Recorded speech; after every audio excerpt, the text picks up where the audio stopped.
Welcome to the SMB Community Podcast with hosts Amy Babinchek, James Kernan, and Carl Polachek. Produced by Kernan Consulting and for the international MSP community. We are dedicated to making every IT professional a successful IT professional.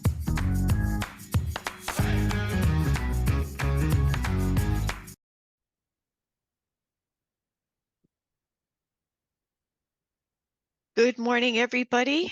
Hello, James. How are you today? Doing well. I feel a little goofy because just warning everybody, I just got back from the dentist today. You sound just fine. Much better than I do when I'm just back from the dentist. So you're doing great. So I don't know if you saw, but we had a really interesting question of the week this week. It was, when should I hire my first salesperson? So sounds like it's right up your alley. Yeah. I never did hire a salesperson. Mm-hmm. You know, and a lot of MSPs don't, but there's definitely advantages to doing so. And to be honest, you know, the reason I never did is I don't know how to hire a salesperson. I don't think I'm alone in that. So I would say not only when, but how is a big question for MSPs.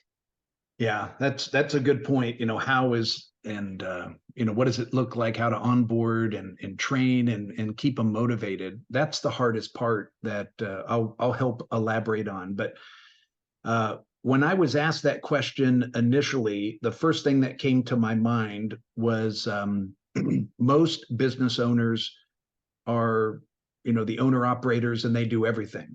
But, historically, they've been the best salespeople in the organization and they're that technical salesperson. So what I would say first is I would actually hire a really strong assistant or inside sales support person that can help you do all the other tasks around sales and take that burden off your shoulders. So you look forward to it and you don't put that down the list, meaning like prepping for a QBR or building a PowerPoint deck for a new prospect, helping you document your sales process and following up on opportunities. But find an admin to do all the pipeline and prep work, and let the owner operator go out to the meeting and land the new client, because you're right, most of them are pretty good at it. Yeah. And to build on that first, and then you kind of can build the infrastructure that you need with the right tools, the right process. So that's the first thing that I would do. And then when you're ready to hire an official salesperson and kind of pull you out, meaning the business owner out of the sales process, not completely, but partially, I would always recommend look at trying to hire two or more. I see a lot of people make the mistake, back to your point a second ago, Amy, most MSPs are small. They're very technical. I've done hundreds of assessments where I'll go in their office and I want to see the vibe in the office. What's it like? And the energy levels typically are really low. Half the time the lights are off. There's no windows. And that's a great environment for technical people, right? Because you can think. But on the flip side, salespeople are the opposite of that. And I'm programmed to be a salesperson. So, I can kind of see this, but, I like having lots of bright light, plants, motivational pictures on the wall, music in the background, or at least noise. And then you feed off of each other. And the point I made about if you can, I'd rather you hire two part-time salespeople that they can kind of compare the number of calls, the number of meetings, and kind of softly compete against each other, as opposed to just hiring one salesperson and then have them kind of compete by themselves. That's something that I always recommend people that I work with. So it's that's kind an of interesting idea. Two part-time people that are both there at the same time, right? Yeah. So they can get that energy from one another. Exactly. And then it's because it's hard for the business owner to try to be that equal to the other salesperson and compare the number of calls and the number of meetings and because you want them feeding off of each other. So anyway, ideally, that's the environment that I always like trying to put together.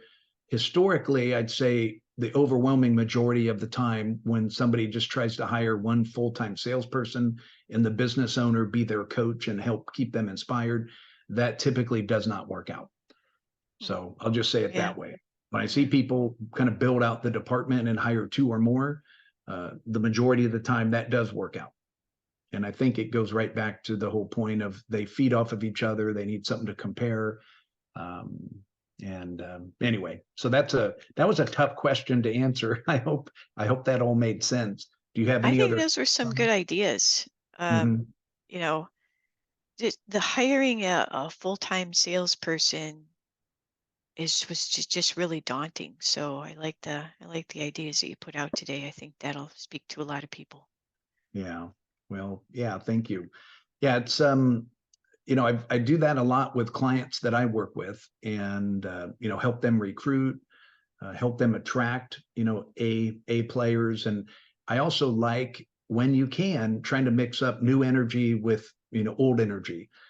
Meaning, if you can hire someone away from a competitor that has some industry experience in sales, and can sell, and familiar with all the acronyms in our industry, that's a huge plus. I would try to grab a person like that. But I also like mixing in that new blood in the industry, somebody fresh out of college that has that gung ho attitude, someone that's articulate, present themselves well, and can communicate and follow up, and has a little bit of that, go getter spirit. We used to specifically look for people with athletic backgrounds, either in college or high school, that played team sports. That was something that we looked for, because our environments, we always had the numbers posted every day and every week. And again, like I said before, we kind of made that friendly competition. So those were people that worked well in our environments. This podcast is sponsored by the Kernan Consulting's Millionaire Mastermind Roadshow. Get the answers you need to grow your business, guaranteed. This MSP Business Owner Conference is 2 full days of powerful information, instruction, and action to show you how to thrive in this troubled economy. Join us for an action-packed event in Scottsdale, Arizona on September 28th and 29th, and enjoy golf, casino, and the spa experience at the lavish Talking Stick Resort. More information in the show notes. All right, gang. Hey, welcome back. This is James Kernan with Kernan Consulting. And hey, I am here with a superstar business leader, consultant, and good friend of mine, Brianna Haun. Hey, Brianna, welcome to the program. Hi, James. Thank you for having me on. Yeah, you bet. You bet. Well, I was excited to have you on the program because you're incredibly intelligent, incredibly talented, and you've got some really cool things going on right now. So before we talk about your new company, Align Consulting, give everybody a little background on how did you become so cool, is what I really want. No, but give everybody a little background, a little business background on you growing up in your industry. Sure. My first experience really started back in my very early 20s of sales and development training. So I started out in a sales background, which led to me training other people how to sell, and also coaching and mentoring and helping people to elevate their skills. So it was kind of a hybrid role of, I was responsible for selling, but also helping other people learn how to sell and build businesses and make connections. So that led into a network marketing career for a little over 10 years. And then within the past 5 years, it's been business development. So really focusing on the art of making connections and networking on behalf of other businesses and people. When I think about making connections for people, it really comes from a place of knowing people and asking the right questions to find out what their true needs are. So some people look at networking as name dropping, right? They might meet somebody and think that it's impressive to say, oh, I know so-and-so, and I could make an introduction there for you. But really what I think intentional connecting boils down to is finding out the real needs of people and finding ways to make a match. And so I kind of look at it like a big puzzle, right? And if we can make all the small connecting pieces fit, it really does create a masterpiece. Yeah, exactly. So I'm excited to ask about your new company, Align Consulting. I think you've taken all these years of training and talents, and you've really brought this all together for for individuals and also the business community here in the Midwest. But let's tell everybody a little bit more about Align Consulting. Sure. So I really was looking at this. It's been kind of an idea that has been festering in my mind for a couple of years, when I just started to notice that I personally wasn't feeling like I was using my strengths and talents in the best possible way that they could be utilized. And I also thought, if I could work hard for someone else, I certainly can work hard for myself and kind of create my own empire, my own business, and my own way of helping people the way that I see fit. So Align Consulting is really about helping individuals, where I would coach them to identify their core strengths and values and what that looks like. And maybe they're in the right field, maybe they're not. And maybe they've had an intent to want to create something of their own, that I could help them to identify, what does that look like? What are they good at? And what is something that they could streamline into a business of their own? Or I can help coach them to a greater level of competency. Maybe they're in a sales role, they love sales, but they just don't necessarily have all the tools in order to elevate that. And then the third component of that is that I can help make those intentional connections with opportunities and resources to help catapult them to greater levels of success. So I know you and I have talked to James about your working in the EOS space. And that's something that I feel could be very valuable to a few of my preliminary coaching clients, that they might look at EOS as like a next step, and that you'd be a great resource to connect them to. Give us an example engagement that would help the listeners understand, some of your services, and kind of digging into it. Do you have one that comes to mind? Sure. Well, from like a small to medium business standpoint, I think where I could really help is kind of take that 30,000-foot view approach to consult them on ideas for improvement. So considering that my background has been in hospitality, sales, training, development, network marketing, business development, I might work with a small business and maybe see some of the holes that they can't see because they're so immersed in it.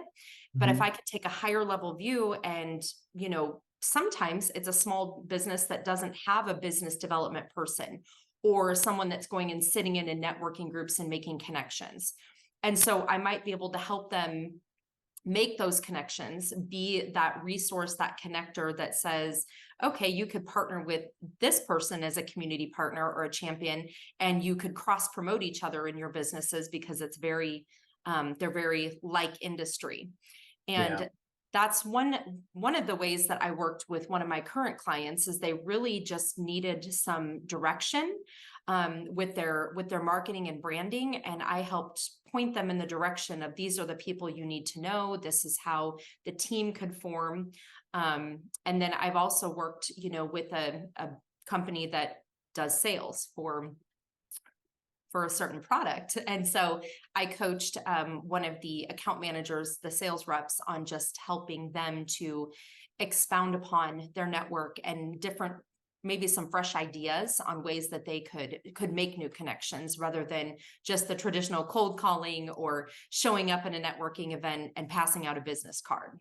And that engagement, the sales training, that was customized one-on-one, right? You work with that one-on-one. And I know you do one-to-many trainings as well.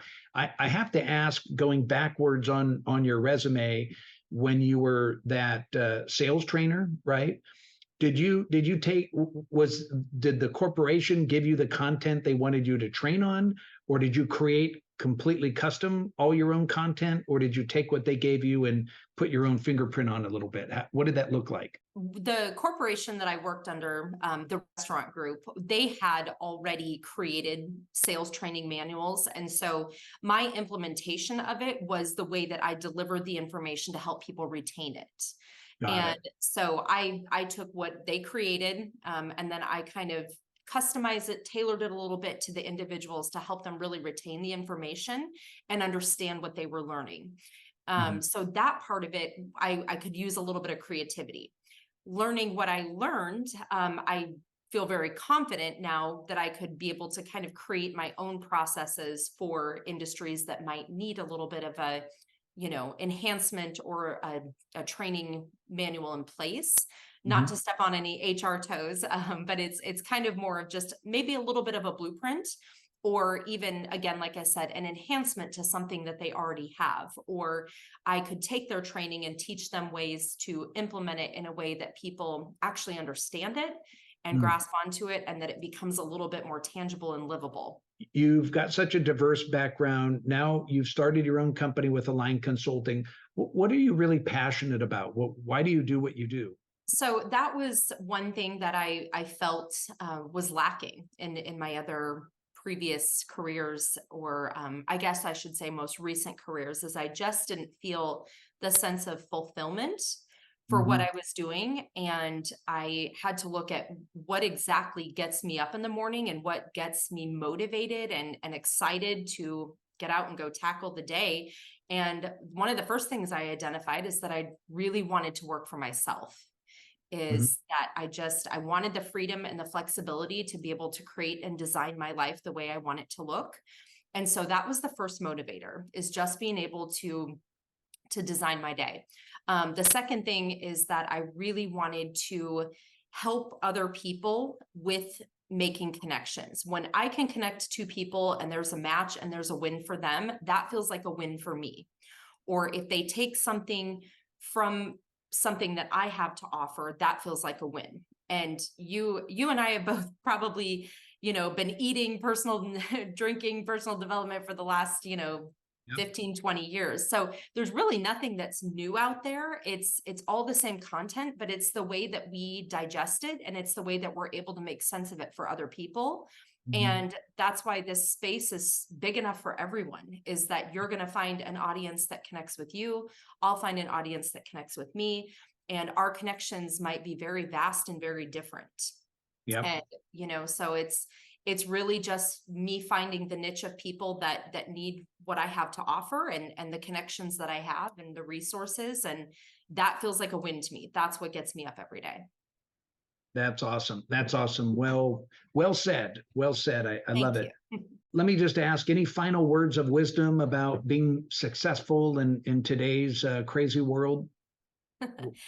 Well, I mean, I'm still figuring out all of that too. It's a crazy world, but I will say that I think just getting back to really people connecting with other people. I mean, we've been in some ways very distant over the past couple of years with COVID hitting, and people just not being able to connect and get back into the same spaces. And so I think really learning how to ask the right questions, get engaged with people again, and just, I guess that's it. And learn how to define your own definition of success. It's going to be different for everyone. And I think people have a really hard time deciphering what success looks like to them, because they're constantly looking left and right and not inward. Yep. Wow. Both of those answers are fantastic. I was going to say I love the connecting one, but your second tip about determining your own success is so important. I feel like I spend a lot of time with my clients helping understand that in the very beginning. Yes. Because success is very different for everybody. But the connecting part, I've never seen anyone work the room like you do, Brianna. You're one of the best networkers I've ever seen. Thank you. And then kind of back to your title, the intentional connector. But you seem so resourceful. It's like you know everybody. So anyway, you're a blessing in the consulting space.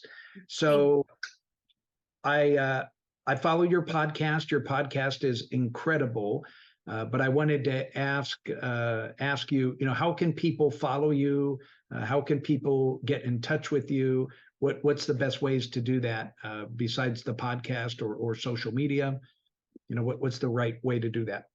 Sure. I think you kind of hit the nail on the head there. I think the podcast is the best way to connect with me as far as, they're 10 minutes or less. And I intentionally make them that length so that people can have a quick snippet of information or hear something that might just, give them a new thought while they're on a quick commute. And typically if people find some value in that, they'll find a need to reach out. And so my email address is the easiest way right now. I've got a website in the works that will hopefully be launched in the next couple of months. But it's just Brianna at align-consult.com. So that's Brianna at align-consult.com. And then, of course, following me on socials. I'm on LinkedIn. I have a Facebook page. It's Align Consulting. And then, just the podcast is on Spotify, which is really easy to find. So thank you for being on the program, Brianna. It's always great catching up with you. I always learn something. So thank you for that. And we will see you soon. Thanks for the opportunity, James. Appreciate it.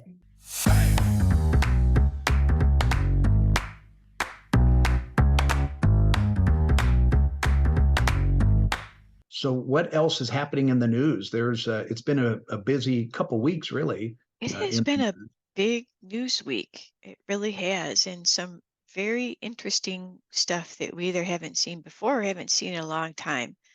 So, and I shared some of these articles on LinkedIn this week. So if you go to my LinkedIn page, you can read more about this stuff. Because I just found them super fascinating. Google is in an antitrust suit with the federal government, and it is around their search. And it's interesting because the lawsuit basically says that striking the deal with cell phone manufacturers and PC manufacturers to by default make Google the search solution gave them an unfair advantage against competitors, and that this led to a situation in the industry where other folks weren't able to compete because of that monopoly that was struck by Google. And Google argues, of course, the opposite of that people want to use their product. And it's an interesting, almost psychological case, right? Is it the best search engine, or do you believe it's the best search engine because everywhere you go, you see the name and it's on every device you have and it's the default. And so you naturally use the default. You get used to using the default. You become accustomed to the way that it behaves. You learn the tool, right? And if you know the tool, it's the easiest tool for you to use. So it's an interesting thing. And the really curious thing is Google says, well, this is a backward-looking lawsuit. And but antitrust is always a forward-looking situation. Like if we take where we are today and project your behavior today, what's the natural outcome moving forward, right? So if we continue to allow you to be the default everywhere, what is the natural outcome going forward for the competitive landscape? Right. And so it's really interesting. We see these antitrust come in cycles, right? Famously, years ago, Microsoft got in trouble for bundling browser into Windows. Well, now it is bundled into Windows again. So that situation sort of came around full circle. I remember that. Yeah, and the EU though is suing Microsoft in an antitrust, their style of antitrust. This time around, it's for bundling Teams into the Office suite, saying that provides an unfair advantage to some of the other meeting applications to have it bundled into Office. So, and Microsoft just immediately said, we'll unbundle it, right? So they're unbundling it in the EU. They're not unbundling it in the US, but they've created a separate SKU where they're unbundling those things. So, Yeah, we're seeing, I guess, antitrust sort of raise its head again worldwide. Yeah. No. Yeah, that's amazing to me. I mean, think about this though. I've been in sales, negotiations, leadership my entire life, and it feels like there's a fine line between, negotiations and a good deal, in selling, right? And antitrust, and this is, to me, this is kind of one of them. I mean, how do you feel about this more on a personal level with Google? Because we, again, just like you said, we went through this before with Microsoft, and I remember they fought it before, and I think they lost, and then now they were asked to change it, and they did. I'm sure Google will probably do the same thing, but is that, I don't know, is that really unfair? Kind of, I don't know. I have mixed feelings about that. Well, that's the thing, right? Who is it unfair to? That's the actual question, right? Is it unfair to the competitor? When antitrust almost isn't about the competitor, it's about the future of the industry. Is it unfair to the future of the industry? Is it stifling innovation because one firm owns so much of the market? Mhm. And searching the internet is fundamental to Right. business and the economy, Mhm. right? So is that is having one firm own that a disadvantage to the United States economy? Yeah. Yeah. And Looking. when it reaches that level, that's where it reaches the antitrust. Yeah. I guess looking at it from that perspective, yeah, that's easier for me to palate what, about the antitrust. It's looking at it from a competitive standpoint. I mean, that's, your competitive advantage. I mean, it's Right. exactly what we teach our clients to embrace their competitive advantage and to exploit that in their whole sales approach. So anyway, Yep. Yeah, and I uh, think it is. You're right. It's a thing, right? Because uh, having that level of competition and continual growth and building is fundamental to our economy, but so is competition. And so mhm, so if you're too successful, you've now crossed the line to where you're now you're you may be doing very well personally, but you're hurting the overall economy by yeah, your singular level of success is what the argument's going to be. We'll see how it turns out. We'll keep an eye on the story. The other story that is interesting coming out of Microsoft was that they announced that they were going to be defending their customers as a benefit of purchasing Microsoft's AI mhm, services. So if you purchase AI services from Microsoft and you use those AI services, within the, what do they call that? Within the scope of what they're supposed to be used for, according to their mhm, terms of service, then Microsoft will defend you against copyright infringement and other things that could arise from that use. yeah, Because there's a lot of uncertainty right now in mhm, how this is going to be used. And so Microsoft must have made the calculation that, that uncertainty has the potential to hurt their sales. mhm, And, they're willing to put their legal team on the task of trying to define it really, right? Until enough cases go through the court, it's not actually defined. So I thought that was really interesting that they said, yeah, we're gonna you buy our product and we will defend you. yeah. That's fascinating to me because normally I see Microsoft do the opposite. To minimize their risk, they'll go a different direction. But clearly, it is a play to drive sales and protect their customers and give them a comfort level of using their tools. So, Yeah, and again, that shows, I think, their commitment to AI in general. So yeah. that, I, yeah, that's I think fascinating. they have a huge commitment to AI. I think, and you're right. I think that's more evidence of it. So last thing I wanted to mention, because we seem like we always make some mention of the economy. I don't want to dwell on it because you and I generally agree the economy is good and all the news is bad. But this week, the news changed finally. Mhm. The news came out and said the GDP, the gross domestic product, is up and the growth has beat expectations. Um, and there was another whole article about Medicare costs, which often come up during political campaigns. You know, we see always a lot of talk about government programs. And the interesting thing was they said Medicare spending has been flat since 2010. Hmm. It has not gone up, and which the expected amount that it was going to go up was almost 3 trillion. Hmm. So it's 3 trillion less than they expected it to be. Not that they've made a lot of changes to it, just that there's been a lot less demand from the elder community for services for some reason. And um, the jury's out on why that actually is. Imagine that, a line item in the government's budget that didn't go over, it went under. Isn't that fascinating? Yeah, I know.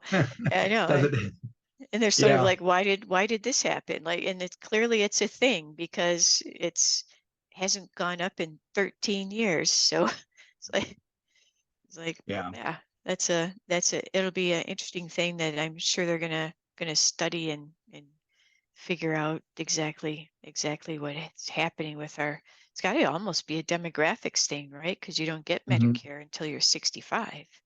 Right. But yet we're still having more and more 65-year-old people than ever. So that means there's less spending per individual year over year. It's curious. Yeah. And I think there's other options for people that they're doing. Uh, so I would imagine that's got to be part of it. And people are getting smarter about the different programs that they're part of, and hopefully becoming healthier. I know that's something that we talk about quite a bit in our, the health element, the work-life balance. We talk a lot about that in our mastermind groups, of keeping, good health and, It could be that they're healthier. It could also be that this current generation of retirees might be wealthier than in the mhm, past. Because I mean, the line of Medicare spending was almost straight up, mhm, and then just all of a sudden it levels out. Um, and the government's gotten involved in negotiating better pricing for prescription drugs. So they know like there's all these little things that happen, but none of them add up to 3 trillion. So there's something right, different about the people. But I yeah, mean, if they're spending less on medical care, that's a good thing, I think. yeah, yeah. That's a great thing. That's a great thing. Well, awesome, awesome. Anything else in the news that you wanted to chat about Uh, going no, I on? think that's probably enough time dwelling on the news, but I feel there's just been a lot lately. So, you know, tune in over to me at LinkedIn because I've been trying to share that stuff. I just feel like there's more different types of news recently than what we've been hearing lately. Yeah, you've got. I love the content that you create in your blog and the articles that you write, and then you've got some great groups as well out on social media. So if you're not following Amy on LinkedIn or on Facebook, I know you've got some very active and lively groups as well. So be Yeah, sure to. I just converted um, the ransomware and security group from a private group to a public group. Facebook is sort of encouraging you to do that and make them more discoverable and whatnot. Um, so if you haven't gotten my notice to move over to the new public group, because I can't move people directly, you will soon. And once I did this on a Friday afternoon, so of course people won't get the message until today, but once we get 100 people over there, then we can give it the friendly name. Then we can really start promoting it. So when you create a new group, you get some super ugly URL from Facebook. But Yeah, once we get folks moved over, I'll be sure to share the new URL with everybody. awesome, awesome. And then before we adjourn, are you any travels this month here in September? Um, yeah, I'm still on track for going to the experts conference where I'm speaking about getting that 100% secure score in Entra ID. So I am super excited about that whole conference because it is nothing but technical, and that is so rare in our industry today. So if it's not sold out, it was pretty reasonably priced, $6.99 or something like that. It's from Quest. It's called the Tech Experts. It's in Atlanta, which is very easy to get to, even at last minute. So it starts on the 19th. It's like the 19th and 20th is when the conference is. So, jump on over there, and if you are, stop in and say hi to me. Awesome. Well, good. And I think I'm actually, the only thing I'm scheduled to do is speak at the Mastermind Live out in Scottsdale, Arizona later this month. So it's kind of nice to be, bolted to my seat in my office and getting things done. So it's been a very busy summer. Well, that's going to come up quickly. Yeah. Fine. Yeah. You'll be in Scottsdale before you know it, but it sounds like you have some great speakers lined up. So I'm sure it'll be an awesome show. Oh, I feel like I talked enough today. Might be time to let people get back onto the rest of their day, but thank you for tuning in to the SMB Community Podcast. We'll see you next week, and thank you.